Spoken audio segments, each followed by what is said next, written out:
কেন্দ্রীয় সরকারের শিক্ষানীতির প্রতিবাদ এবং বিশ্বভারতীতে এসএফআই এর অনশন স্থলে এবিভিপির হামলার অভিযোগকে সামনে রেখে রবিবার বোলপুরে প্রতিবাদ মিছিল ও পথসভা করে ডিওয়াইএফআই।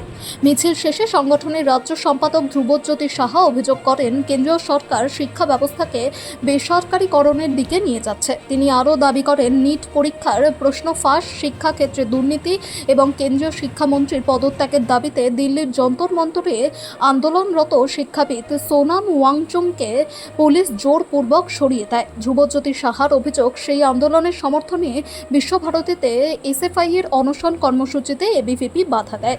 ঘটনার সঙ্গে জড়িতদের দ্রুত গ্রেফতারের দাবি জানিয়ে তিনি বলেন, শিক্ষা বাঁচানোর আন্দোলন আগামী দিনেও চলবে। পাশাপাশি তার দাবি, তৃণমূল কংগ্রেস ও বিজেপির মধ্যে আদর্শগত কোনো পার্থক্য নেই।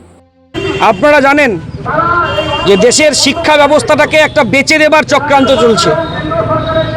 দেশের শিক্ষা ব্যবস্থায় দুর্নীতি, নিট পরীক্ষায় প্রশ্নপত্র ফাঁস, সেই দুর্নীতির বিরুদ্ধে দেশের শিক্ষামন্ত্রীর পদত্যাগের দাবিতে বিশিষ্ট শিক্ষাবিদ সোনাম ওয়াংচুক উনি দিল্লির যন্তর মন্তরে অনশন করছিলেন। গতকাল দিল্লির পুলিশ জোর করে তুলে নিয়ে গেছে অনশন থেকে। দেশের সরকার একবার কথা বলার সময় দেখাননি। এই অবস্থানকে সামনে রেখে সোনাম ওয়াংচুকের যে লড়াই আন্দোলন, তাকে সংহতি জানিয়ে বোলপুরে বিশ্বভারতী বিশ্ববিদ্যালয়ের ছাত্রছাত্রীরা সেখানে অবস্থান করছিলেন। সেই অবস্থানে এবিভিপির বহিরাগতরা তারা আক্রমণ করে।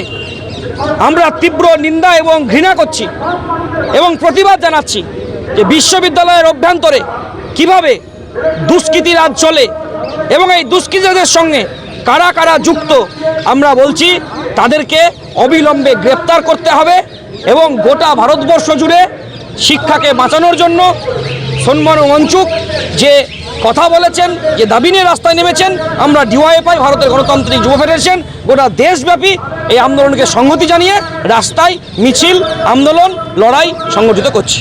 গতকাল এবিভিপি যেটা বলেছিল, প্রতিক্রিয়া দিয়েছিল তারা, যে প্রথমে যারা অনশনে বসেছিলেন তারা নাকি প্রথম তারা টিটকিরি করেছিল, সেই ব্যক্তিতেই তারা নাকি আক্রমণ চালিয়েছে।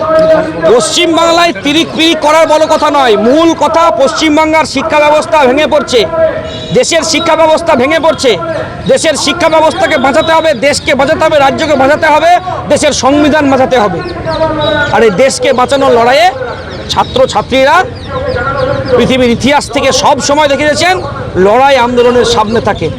ঠিক একইভাবে এই বিশ্বভারতী বিশ্ববিদ্যালয়ের ছাত্রছাত্রীরা গোটের দেশের শিক্ষা ব্যবস্থাকে বাঁচানোর জন্য রাস্তায় নেমেছিলেন, তাদের উপর আক্রমণ করা হয়েছে। এটা চলতে পারে না পশ্চিমবাংলা। ঘটনায় এখনো পর্যন্ত কেউ গ্রেপ্তার হয়নি।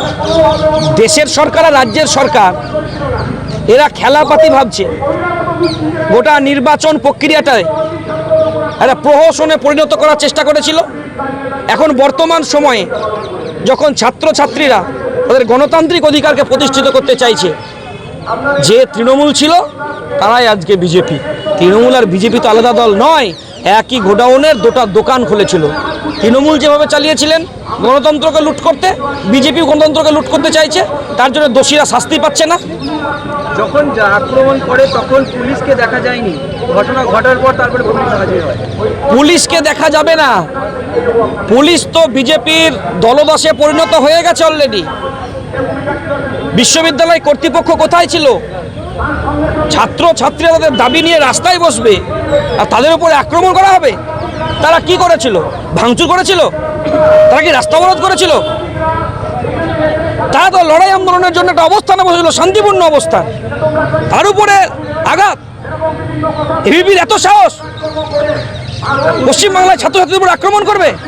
এত সাহস দেখাবেন না।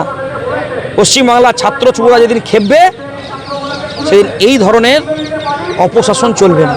এখন কি আন্দোলন কি আমাদের চলবে?